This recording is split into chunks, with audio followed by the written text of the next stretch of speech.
Pemirsa, Wakil Ketua DPRD Riau yang juga merupakan legislator Riau Dapil Kota Pekanbaru, Agung Nugroho, mengatakan untuk APBD 2023 ada penambahan untuk perbaikan jalan provinsi yang berada di Kota Pekanbaru. Selain itu juga akan ada penambahan 3 unit SLTA. Jalan Provinsi Riau di Kabupaten Kota dalam kondisi baik hanya 63% atau 1.474,68 km dari total panjang jalan 2.797,81 km. Sedangkan sisanya jalan provinsi kondisi sedang 290,40 km, rusak 589,67 km, dan rusak 443,6 km rusak berat. Terkait hal ini, Wakil Ketua DPRD Riau yang juga legislator Riau Dapil Kota Pekanbaru, Agung Nugroho mengatakan, untuk APBD 2023 ada penambahan untuk perbaikan jalan provinsi yang berada di Kota Pekanbaru yang dialokasikan ke Dinas BU. Pihaknya juga meminta anggaran di APBD Riau 2023 dimaksimalkan untuk perbaikan jalan. Ini bukan hanya untuk jalan tetap, juga perbaikan drainase untuk pencegahan banjir. DPRD Riau juga mengungkapkan pembangunan 3 unit sekolah lanjutan tingkat atas di Kota Pekanbaru. Hal ini untuk mengatasi persoalan tidak tertampungnya calon siswa saat PPDB.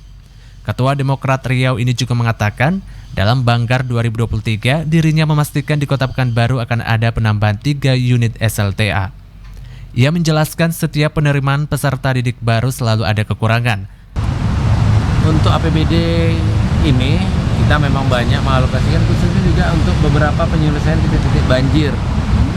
Salah satunya mungkin banyak di permukiman maupun di jalan, yaitu bagaimana membuat drainase, menyambung drainase yang belum ada. Ini salah satunya yang memang kita melihat bahwa sesuai dengan tugas dan kewenangannya pemerintah provinsi itu ada dapat memasukkan terkait anggaran drainase. Jadi kita juga melihat kemarin banyak sekali yang sudah mulai pemerintah provinsi Riau untuk dapat menyelesaikan banjir dengan cara membangun drainase. Ada 3 sekolah SMA yang akan dibangun pada APBD 2022 ini, yaitu SMA kelanjutan ya, ada satu di daerah Ampat, ada satu di Palis Kaki, yang jelas ada 3 sekolah yang memang belum, walaupun belum maksimal untuk dapat menampung ini untuk juga menyelesaikan PPDB kemarin, namun setidaknya sudah ada penambahan sekolah, tentu ada penambahan siswa yang akan diterima di sekolah negeri. Kalau secara pribadi saya melihat yang pertama, karena sistem pemerintahan kita ini kan otonomi. Jadi ada pemerintah pusat, ada pemerintah provinsi, dan ada pemerintah kabupaten kota. Nah, saat ini saya melihat bahwa khusus Riau, saya melihat bahwa tidak ada upaya kita untuk bagaimana kewenangan pusat itu betul-betul menjadi menjadi prioritas di provinsi Riau ini, terutama untuk jalan-jalan yang menjadi kewenangan pusat. Nah, kemudian APBD Riau sendiri ini juga tidak mampu menjadikan pembangunan infrastruktur jalan itu menjadi prioritas. Nah, sekarang kita lihat di kota. Nah, kota dengan banyaknya kewenangan, tentu ini menjadi sebuah beban yang seharusnya bisa diselesaikan secara bersama-sama dengan pemerintah otonom di tingkat atas gitu. Contoh begini, ketika kewenangan pusat diambil oleh pusat ya, menjadi tanggung jawab benar-benar pusat, maka provinsi akan terbantu. Nah, kewenangan provinsi, jalan-jalan provinsi yang memang mungkin tidak yang bebannya itu terlalu berat untuk diambil provinsi, itu bisa dilimpahkan ke pemerintah pusat.